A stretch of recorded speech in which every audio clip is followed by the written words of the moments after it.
கர்த்தருக்கு பிரியமானவர்களே, இயேசப்பா உங்களை ரொம்ப நேசிக்கிறாங்க. இன்றைக்கு உங்களுக்குரிய வார்த்தை, மனுஷனுக்கு பயப்படும் பயம் கண்ணியை வருவிக்கும், கர்த்தரை நம்புகிறவனோ உயர்ந்த அடைக்கலத்திலே வைக்கப்படுவான். நீதிமொழிகள் 29:25.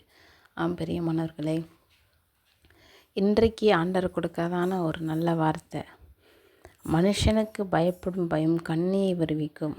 ஆமாப்பா, நம்ம சில நேரத்தில் நம்ம வசிக்கிற இடத்துல, நம்ம வேலை பார்க்குற ஆஃபீஸில் ஒருவேளை கேமரா இருந்துச்சுன்னா நம்ம கேமராவுக்கு பயப்படும். ஒருவேளை மனுஷங்க ஸ்ட்ரிக் பண்ணாங்க அப்படின்னா நம்ம மனுஷங்களுக்கு பயந்து நம்ம நேர்மையாக நடப்போம்.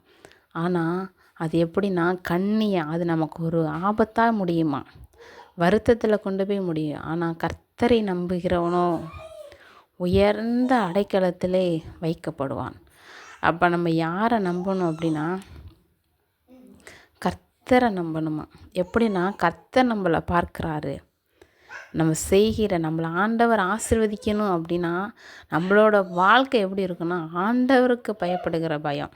அப்படின்னா கடவுளுக்கு நம்ம பயப்படுற பயம்னு ஒன்று இருக்குது. அது என்ன பயம் அப்படின்னா தீமையை வெறுப்பதே கர்த்தருக்கு பயப்படும் பயம். அப்போ நம்ம வாழ்க்கையில் தீமைன்னு தெரிகிறது எல்லாமே நமக்கு தெரியாமல் இருக்காது, கண்டிப்பாக தெரிஞ்சிருக்கும். ஆண்டவர் சொல்கிறாரு, மனுஷனே நன்மை இன்னதென்று அவர் உனக்கு அறிவித்திருக்கிறார். அப்போ ஆண்டவர் நமக்கு நல்லாவே கற்றுக் கொடுத்துருக்கிறார். அப்போ நன்மைக்கு மாறாக இருக்கிறதெல்லாம் என்ன அப்படின்னா தீமை.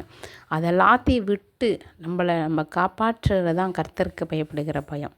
அப்படி இருக்கிறவங்கள ஆண்டவர் என்ன பண்ணுவார்னா உயர்ந்த அடைக்கலத்திலே வைக்கப்படுவோமா. ஸோ நம்ம ஆண்டவரை நம்பி ஆண்டவரை சார்ந்து மனுஷ முகத்தை பார்க்காம ஆண்டவர் நம்மளோட இருதயத்தை பார்க்கிறார் அப்படின்ற ஒரு எண்ணத்தோடு நம்ம வாழ்வோம் அப்படின்னா நிச்சயமாகவே ஆண்டவர் நம்மளை ஆசீர்வதிப்பார். God bless you. ஆமீன்.